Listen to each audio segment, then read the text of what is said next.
El 15 de abril de 2019, al final de la tarde, fue absolutamente devastador, no solamente para los parisinos y para los franceses, sino para quienes reconocemos lo que significa un patrimonio de la humanidad. Veíamos las imágenes devastadoras de Notre Dame ardiendo, la carpintería, ese techo medieval de más de 2000 cadenas de bosque que se quemaba. Se temía lo peor, se temía que las rotondas de los vitrales se perdieran, que el plomo que caía acabara con la piedra, que Notre Dame desapareciera. Y algunos se preguntarán, ¿por qué Notre Dame? ¿Por qué llama tanto la atención una catedral ubicada en Francia, al otro lado del mar, desde este lado del Atlántico? Pues muy sencillo, porque no todos los días ni a la vuelta de la esquina se yerguen catedrales góticas, y porque cuando esa catedral se irguió, se hizo como símbolo del cristianismo, se hizo como símbolo de Occidente, se elevó, y se elevó de alguna manera para posteriormente guardar una reliquia que, según la tradición, desde San Luis, desde Luis IX, rey de Francia, es la corona de espinas del Señor. Claro, hubo una competencia entre la Sainte-Chapelle, que mandó construir Luis IX, posteriormente San Luis, rey de Francia, y Notre Dame. La Sainte-Chapelle es un cofre gótico para depositar allí la corona de espinas. Pero con el paso de los años, la corona de espinas terminaría donde correspondería, en Notre Dame. Pero es que esa catedral gótica no es un símbolo solamente para los cristianos, sino es el emblema de la nación francesa. Por allí pasó la revolución, la devastó con su anticlericalismo, pero luego se restauró. Y un arquitecto extraordinario, Eugène Viollet-le-Duc, que mandó construir una nueva flecha medieval en honor a todo eso que inspiró a Víctor Hugo y a Paul Claudel y a tantas y tantos que de allí se inspiraron. Notre Dame es el símbolo de la nación francesa, pero es el símbolo de la fraternidad. Y cosa curiosa, tras ese atroz incendio del 15 de diciembre, hay una estatua de la Virgen del Pilar, que quedó incólume y que seguramente se va a volver un monumento de culto para los creyentes en la Virgen. Y 5 años después, tal cual lo prometió el presidente Emmanuel Macron, sería rebatida, reconstruida,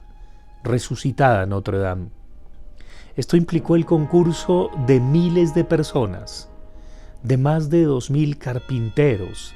técnicos, arqueólogos, iluminadores, talladores de piedra, gente experta en las cadenas de bosque que habría que traer para nuevamente reconstituir la carpintería, pero al mismo tiempo arquitectos, científicos, investigadores, y por supuesto todo ello gracias a unos hombres muy valientes, los bomberos, a quienes se les rindió homenaje en la reapertura de Notre Dame, en esa noche de las candelas que de este lado del Atlántico también celebramos, porque se pasa de las tinieblas a la luz, y eso es la creación y la recreación del mundo. Y algunos se preguntarán por qué tantos jefes de Estado de las naciones más poderosas del planeta se dieron cita en Notre Dame. Muy sencillo, porque a pesar de su vanidad y de su arrogancia reconocen que allí hay un símbolo de lo sagrado. Allí está lo sagrado, en un mundo que tiene una sequedad y un hambre de sagrado, en donde casi que se ha perdido, y en donde desafortunadamente el Papa Bergoglio no se dio cuenta de que lo único que se necesitaba era que echara la bendición, y con mayor tembleque mejor. Lo podían llevar hasta en una silla de ruedas con control remoto. Eso es lo que hace un papa, bendecir. Es una lástima que no lo haya hecho Bergoglio, pero lo hizo muy bien Monseñor Ulrich, arzobispo de París, con esas sotanas y esas capas más bien, y esas casullas que engalanó un diseñador no tanto de moda, sino de vestidos eclesiásticos. Y allí está el fuego del Renacimiento, el fuego que reaviva, que de una nueva manera nos hace creer que la esperanza es posible. Y fue muy bello el evento antes de la consagración del altar hoy domingo, previo, en la noche de las candelas que nosotros celebramos de este lado del Atlántico, con la presencia de todos los jefes de Estado, el discurso conmovedor de Emmanuel Macron, que pasará a la historia por haberse comprometido en resucitar y restaurar Notre Dame y haberlo logrado, con el concurso de más de 300.000 donantes del mundo, de 150 países y más de 830 millones de euros que alcanzó a recaudar, lo cual implicó no solamente esta restauración, sino el proyecto que viene de los alrededores de Notre Dame para disfrutar esta catedral gótica como en un bosque que está ahí ante el río Sena y que se podrá apreciar de una manera extraordinaria tanto desde el lado izquierdo como desde el lado derecho del río Sena. Y es que esa especie de monstruo submarino que es el medioevo y que es ese caparazón genial que es Notre Dame, no puede dejar impávido ni puede dejar en la indiferencia a cualquier persona sensible. No se necesita ser creyente para admirar lo que es una catedral gótica, y no se necesita tener fe, sino quizá un poco de esperanza para darse cuenta de que es posible, es factible renacer, es posible, es factible recrear lo imposible. Lo imposible, sí, porque como lo dijo Macron, del carbón y de las cenizas volvió a lucir, a resucitar Notre Dame. Y es evidente que personajes como Donald Trump, como Elon Musk, que estaban ahí, más que por lo que representan con su poderío y arrogancia, de algún modo tenían que inclinarse ante Notre Dame. Sí, hay que inclinarse ante los patrimonios mundiales de la humanidad, y hay que inclinarse ante una catedral gótica, y hay que volver, ya no con una nostalgia de lo sagrado, sino con una esperanza de lo sagrado, a tratar de creer y crear, porque solamente se puede crear si se cree en esas obras del Espíritu. Y es allí donde el acontecimiento laico republicano, las palabras del presidente Macron y luego el concierto extraordinario dirigido por Dudamel, ese venezolano que trascendió más allá del vecino país, dirigiendo la Orquesta Nacional de Francia, tocando parte de la Quinta Sinfonía de Beethoven, también algo de Saint-Saëns y otros cantantes, un solista extraordinario que tocó parte de lo que a él lo había sensibilizado cuando vio ardiendo a Notre Dame, Capuchon, el extraordinario violonchelista. Y así cada quien se presentó, y luego vino el Te Deum, el órgano que volvió a sonar, extraordinario, renaciendo, luminoso como la Notre Dame, a la que se le limpió el mugre de los años y por eso quedó tan blanca. Ya el tiempo se encargará que vuelva a ser gris, para los nostálgicos de lo gris, para los que dicen que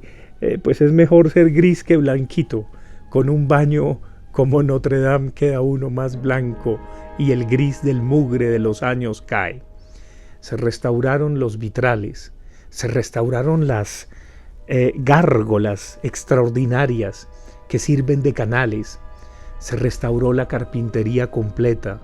y la luminosidad espléndida de Notre Dame nos invita a creer en la luz, nos invita a crear y a recrear el mundo, más allá y más acá de los miedos, de los temores, de las guerras mundiales que se anuncian, de las caídas de los dictadores como Bashar al-Assad. Bashar al-Assad cayó, y claro, probablemente Siria no quede en las mejores manos, pero se puede rezar, se puede orar, se puede creer, y hay algo que es un símbolo de Notre Dame y que es importante. Occidente no ha muerto, Occidente es el cristianismo, y eso es lo que dice Notre Dame. Y quienes nos reconocemos en el cristianismo, en ese gran sistema de pensamiento y de sensibilidad y de fe y de esperanza, le decimos a Oriente y le decimos al mundo: aquí estamos para dialogar en fraternidad, para reconstruir el mundo que cada vez está más resquebrajado y pareciera despedazado. Visitar Notre Dame es un honor, es una gloria, es un placer, pero sobre todo es una invitación al recogimiento que tiene que ver con este tiempo de Adviento que celebran los cristianos, con este tiempo de Navidad, con este tiempo de regalos, con este tiempo de luz. Que no nos falte la luz y que aprendamos que las sombras nos muestran la luz. Así como tanto el presidente Lula como Petro condecoraron a ese viejo fantástico, a ese anciano venerable abuelo, a ese taita mojica, para los creyentes en el socialismo, a pesar de la falta de liturgia con banderas que se contradicen. Asimismo, hay que recrear la luz, hay que recrear el mundo y hay que cruzar el umbral de la esperanza, como cuando el arzobispo de París toca 3 veces con el báculo la gran puerta y se abre y suena el órgano y las voces de los niños, que luego se van a transformar en el Aleluya de Händel al día siguiente, nos muestran que es posible creer, que es factible lo bello, que la vida buena y la vida bella pueden prevalecer a pesar del horror, de la fealdad, de la mentira, de todo lo hediondo que también circula en el mundo. Y los poderosos tienen que plegarse ante la belleza, los poderosos tienen que plegarse ante la fe, ante la esperanza. Lástima que Bergoglio no fue, no importa, todos celebraremos Navidad, pero tenemos esa luz que irradia desde Notre Dame y que, como la Virgen del Pilar, que permanece a pesar de el desastre, a pesar de lo devastada que quedó, hoy vuelve, renace, se impone, resucita. No solamente que viva Francia y que viva Notre Dame, sino que viva y reviva la fe y la esperanza, que no nos falte, que no permita que el miedo nos cunda y sobre todo que en este tiempo de Adviento que traduce esperanza, nos reconciliemos mutuamente y sepamos lo que es el porvenir, cruzar el porvenir de la esperanza. He ahí el reencuentro con don Pedro Abelardo, que para mí fue muy grato. Luego volveré, Dios mediante, al otro lado del Atlántico. Seguiré trabajando en mis investigaciones y ya el destino nos mostrará el camino que cruza el umbral de la esperanza. Solo les digo, más allá de las críticas ridículas a este renacimiento extraordinario de Notre Dame, hay una invitación al recogimiento, una invitación a la fe, una invitación a la esperanza y sobre todo a la belleza. Que no nos falte la belleza porque es la única que nos reconcilia con la vida.